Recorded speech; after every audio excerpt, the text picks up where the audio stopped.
This is the last panel of the day, so let's get a ton of energy out. On three, how are you feeling? 1, 2, 3. All right, Akeem, take it.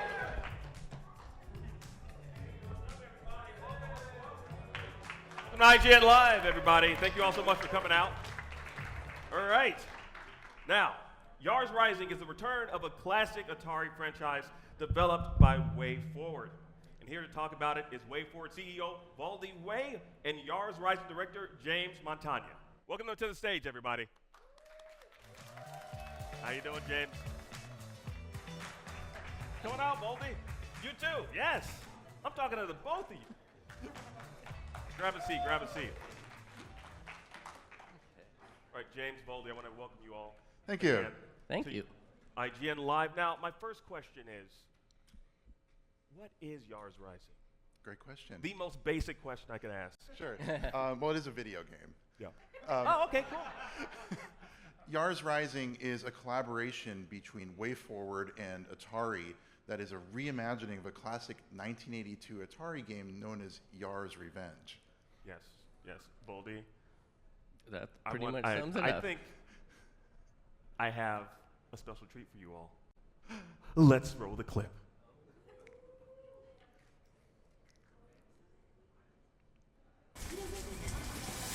Emmy, can you read me? How goes the mission? Take it to the server room, install the dongle, then get out. You got it. Good luck.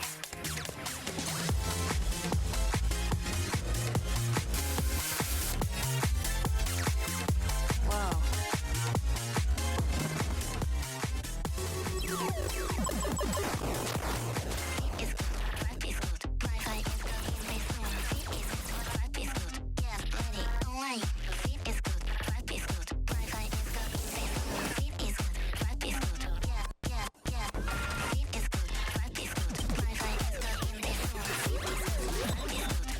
Biohack downloaded. Bio is embodied? Like my body?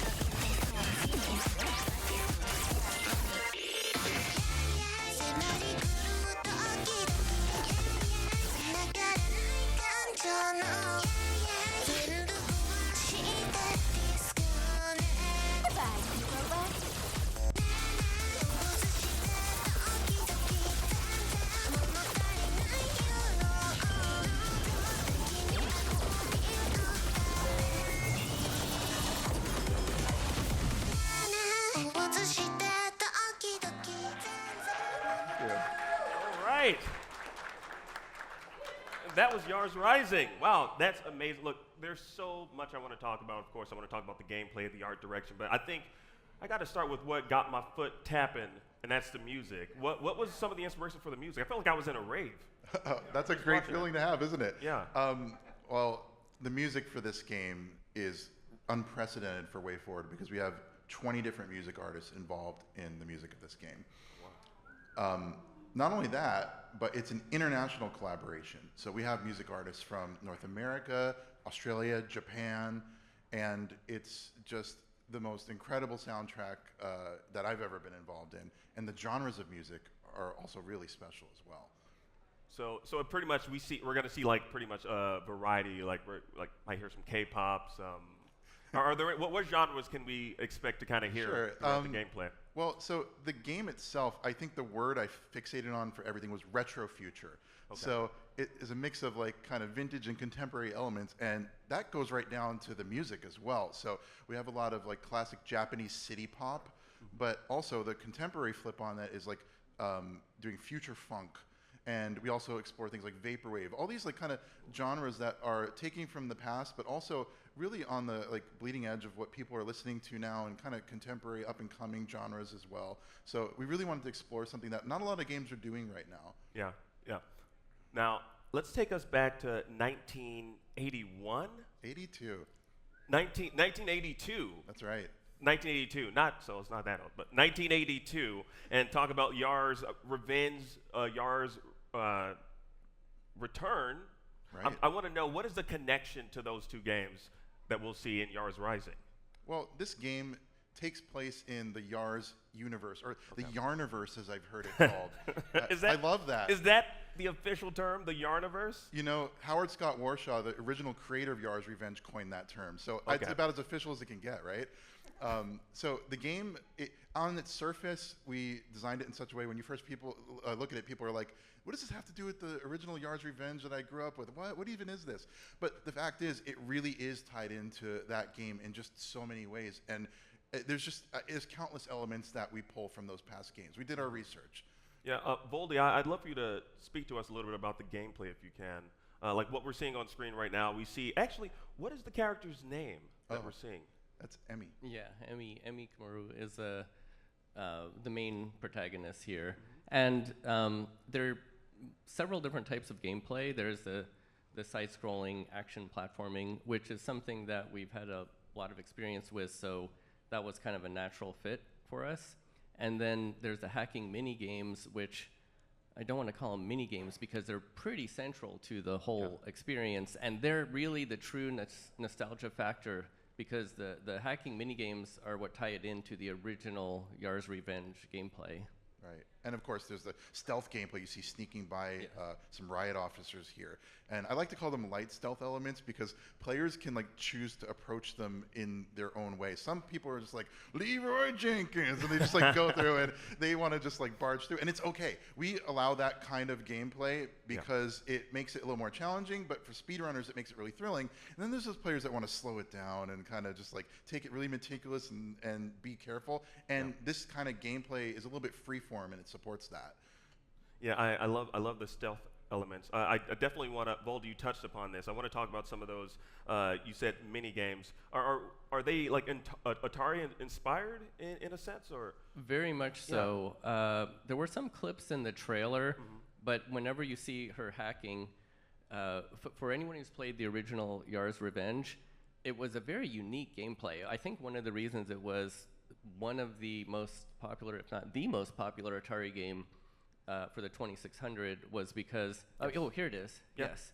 So this looks very, very much like the original Yars Revenge. Right. And so we incorporated it as when you're hacking, which the whole game is about hacking. You'll It's see. hacking everywhere. Yeah. It's hacking everywhere. And so we use the original gameplay as the hacking mechanic. So this describes why hackers hack, because this looks like fun. Is actual hacking this fun? No? Says the hacker in the room. Calling yourself out. Okay. Right. I want to talk about the art style, because it seems like it's very, I would say, would I be wrong in saying it's like anime inspired, or how Not would you wrong describe at all. it? Of course. I mean, we love anime at WayForward. We grew up watching like classic anime, and so I think it's a mixture of like our own WayForward sensibilities, but we wanted to kind of like give it its own identity as well.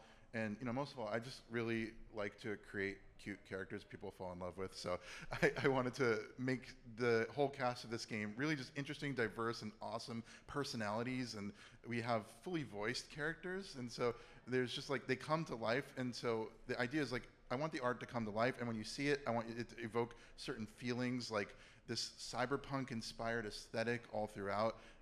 There's just something so cool and fresh, and it feels like really great to explore the office building or move around the city. And it was really about not only taking our own influences, but also just making providing a feeling or a vibe. Right. Yeah. It's one of my favorite anime is actually Ghost in the Shell, and kind of getting vibes, those kind of vibes from this. Now, I want to ask you, Voldi, James, you can answer as well. What made you all want to return to this property, after like so many years? Well, Atari is going through a new renaissance, and now that Wade Rosen took over, and we had previously worked with Wade on Blood Rain when he was at Ziggurat, but and so when he took over Atari, and said he wanted to like revitalize these classic brands, reimagine them. Of course, we were thrilled. We would love to reimagine all of them, but we had to, start with something. And this was, our number one choice because one, it was such a unique gameplay. Two, it had, a nostalgia factor. I mean, I my first gaming system ever was Atari 2600. Well, it wasn't mine, it was my neighbor's, but I spent every waking moment there, so I felt like it was mine until either his parents or my parents like made me leave. So this was the perfect game to kick off our relationship with Atari, with the new Atari. Yeah. To reimagine. Yeah, I mean it's beautiful, and so like and we see that reimagined, I would say, in the mini games. So I'm curious, outside of the Yars games, what other inspirations did you all kind of take from as far as like gameplay? Well, I think there's so many games that inspire us at WayForward, the games that we grew up playing, the current games that we're playing now. So I think there's just an absolute culmination of influences, so it's hard to say specific like this game or that game, but a lot of people have referred to it as a Metroidvania style game. So I hear that term a lot. There's elements of games like a Mega Man style game, and even with the hacking challenges, as I like to refer them, it can be a little WarioWare-esque. Yes. So there's a lot of like really just diverse influences that inspire us as developers. Now, what's it like working with Atari? Like, I'm assuming that they've been great partners and. Well, the short answer is it's been amazing. Yeah. The longer answer is, having worked with Wade. Have you interviewed Wade Rosen? No, you should. I have not. You should. Can we set that up? Can we set that up? Got to make that happen. All right. Yeah, because he has like this encyclopedic knowledge of video games, and I challenge you to mention a video game that he hasn't played, and not only played, but like knows every little nuance of and can discuss and nerd out on all the details. So, so he was the perfect fit. And they were very involved with the development. They're very involved, yes. Yeah, even like when we were trying to break the story of what this game would be, the CEO of Atari's in the room with us, like deciding like how that should go, and I thought that was like so cool. Yeah. And they were also giving us a lot of freedom to make the game that we were envisioning. So it was a really awesome experience, and we worked so well together. Yeah. Now, I know you said that you kind of want to like re-envision like I guess all of the Atari games from the past. Why is right now the time for the Yars franchise? Well, it's a game that is quite old, but it is so special, and I think it'd be really great if before the game gets too old that we can introduce it to a whole new audience. So it's almost like an act of preservation. You have these products that are incredible, like the Atari 50 collection, and that is preserving games in its own way by bringing them back as they were. But this is like our own way of preservation by revitalizing IP and bringing it back to today in a contemporary way. So I think now is the time because it's been around. There's a lot of people that know it. There's a whole new generation that doesn't know it, so we want to introduce it to them. And we've actually somehow gotten a reputation for reimagining classic brands with DuckTales Remastered, A Boy and His Blob, more recently Advance Wars, and yes, give it up for that. Yes, yeah. Thank you. And Contra Operation Galuga. Thank you. Voldi, keep going. Yes, get the crowd hyped. Yes. So we Double like Dragon, to do this. Double Dragon Neon. There you go.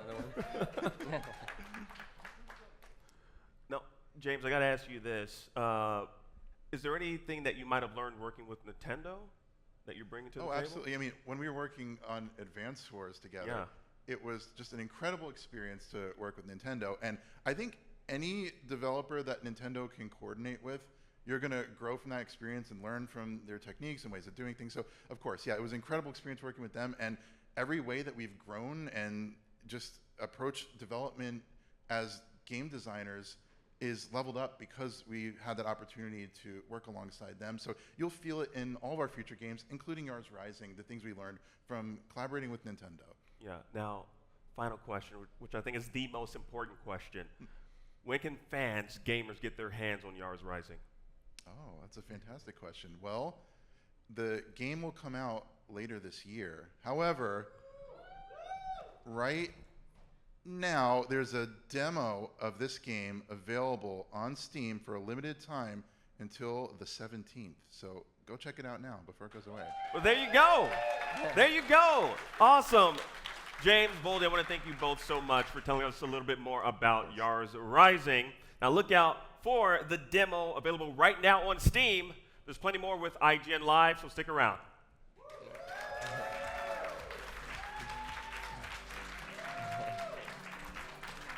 Fantastic. Y'all are fantastic. Do y'all